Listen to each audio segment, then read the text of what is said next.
Bonjour à tous et bienvenue pour une nouvelle vidéo. Aujourd'hui nous allons parler sur le sujet de la nutrition et comment faire pour configurer un automate greenponique pour une culture en hydroponie, en l'occurrence de légumes. Ici nous avons le water pump qui s'occupe des mesures dans l'eau, de l'EC et du pH. Ici nous avons un doseur qui est dédié aux nutriments sur ces 4 nutriments Terra Aquatica, et ici nous avons un doseur qui lui est dédié essentiellement au pH. À côté on a une tablette avec le contrôle de nos différents modules, et ici on a l'équivalent du module qui se trouve là, c'est-à-dire qu'on a mis en pompe 3 du pH+, en pompe 4 du pH-, là on voit pompe 3 pH+, pompe 4 pH-. Du coup, ces pompes-là, on va pouvoir les attribuer. Donc là, par exemple, j'ai sélectionné la pH- et je peux choisir le type de solution et dire ce que je veux. Donc, est-ce que je veux que ce soit de l'EC, du pH-, du pH+, ou disable pour l'éteindre. Lorsqu'elle est sur disable, elle ne sera jamais activée. Lorsqu'elle sera sur pH-, à chaque dosage demandé en pH-, elle s'activera. Et pareil pour l'EC. Donc là, si on a par exemple 4 pompes qui sont dédiées à l'EC, et ben les 4 pompes vont se lancer à tour de rôle avec la proportion d'engrais qui sera demandée. Et c'est ça qu'on va régler aujourd'hui. Alors pour faire la démonstration, je peux prendre mon autre module de dosage qui est celui dédié aux engrais. Celui-là, il a le gros pour la croissance, le micro pour le réseau racinaire, le flower bloom pour la partie floraison et du calcium magnésium parce que nous sommes en utilisation eau de pluie, du coup on a besoin de rajouter du calcium magnésium. Alors j'ai imprimé pour vous, ça c'est le tableau de Terra Aquatica qui va nous dire quels sont les dosages recommandés. Donc si on prend notre situation actuelle, là on est en croissance, ce sont des jeunes plants, la croissance c'est growing.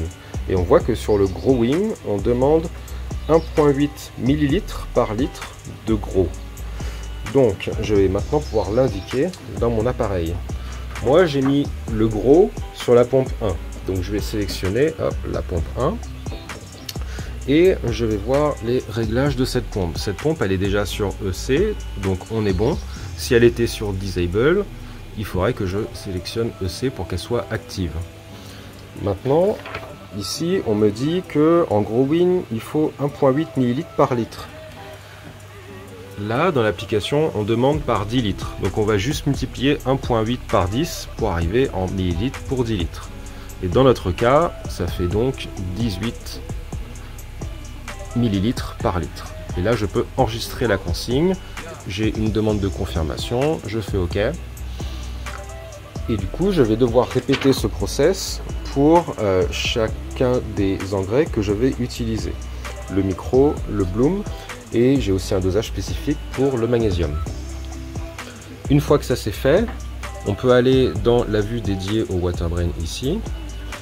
Et là, on va avoir les différentes mesures. Actuellement, le capteur qui sert aux nutriments, il est hors de l'eau, donc il est à 0. Et ce qu'on peut faire, c'est entrer la valeur cible que l'on veut. Donc là, je vais aller sur l'EC pour les engrais. Et on peut voir qu'en dessous du growing, il y a une cible 1,3 à 1,8 de C. Donc là, je vais me mettre pile au milieu. Je vais me mettre par exemple à 1,5. Hop, donc je vais changer la valeur, 1,5. Je fais enregistrer.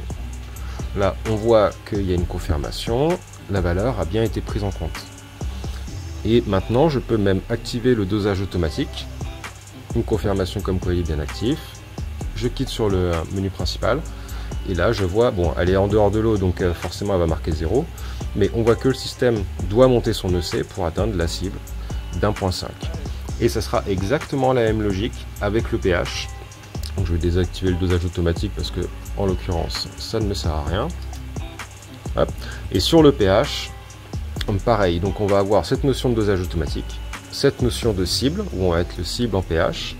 Donc là, l'installation elle est neuve, donc je vais la régler sur sa première cible. Je vais lui mettre un pH de 6,2, qui est une cible moyenne en hydroponie pour ces plantes-là. J'ai une confirmation là-haut, je ferme. Et là, je n'aurai plus qu'à activer le pH automatique. Donc, quand on active la gestion du pH automatique, si on n'a que du pH-, forcément, si le but de l'appareil c'est de remonter le pH, il ne pourra pas parce qu'il n'aura que du pH-. Et inversement, si on n'a que du pH+, bah, l'appareil ne fera que monter le pH, il ne pourra jamais le descendre. Donc il y aura une alerte en cas de descente, c'est tout, et pas d'action. Du coup, bah, nous on utilise les deux à la fois, comme ça on peut se permettre d'avoir un pH qui en tout état de cause restera à un niveau extrêmement stable durant toute la durée de la croissance. Et donc ce kit, il a le harnais avec les sondes qui sont là. Et donc ce harnais, il a une capacité d'injection ici.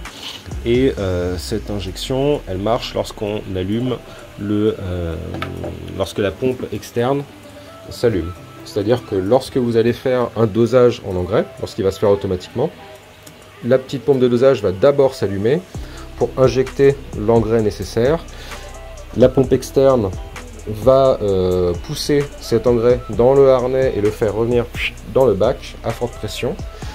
Et du coup, elle va faire ça pour chaque engrais, de manière à ce qu'il n'y ait jamais de mélange entre les engrais et puis de réaction, du coup d'effet de bouchon dans les tuyaux par exemple. Et ce qui est bien avec ce kit, c'est qu'il y a un apprentissage automatique, c'est-à-dire que le kit ne saura jamais dans quel type d'installation il est. Donc ça peut être dans une installation comme ça où il y a une centaine de litres, ça peut être dans une installation comme ça où il y a plus une quarantaine de litres. Et du coup, il y a une notion d'adaptation constante. C'est-à-dire qu'au début, il va faire des petites doses et puis il va voir les réactions de ces petites doses sur le C ou sur le pH. Et au fur et à mesure, il va réadapter ces doses pour arriver facilement à sa cible. Et il va s'adapter en fait tout au long de la saison à ces doses et aux doses qu'il doit faire par rapport au volume d'eau qu'il y aura dans l'installation. Parce que c'est pareil, il faut prendre en compte que le volume d'eau il change tout le temps, il y a les plantes qui vont absorber une partie de cette eau, il y a aussi de l'évaporation naturelle qui va se faire. Donc ce kit là va s'adapter tout le temps. Voilà, donc c'est comme ça qu'on fait pour mettre en place le dosage automatique. Et on se retrouve dans une prochaine vidéo.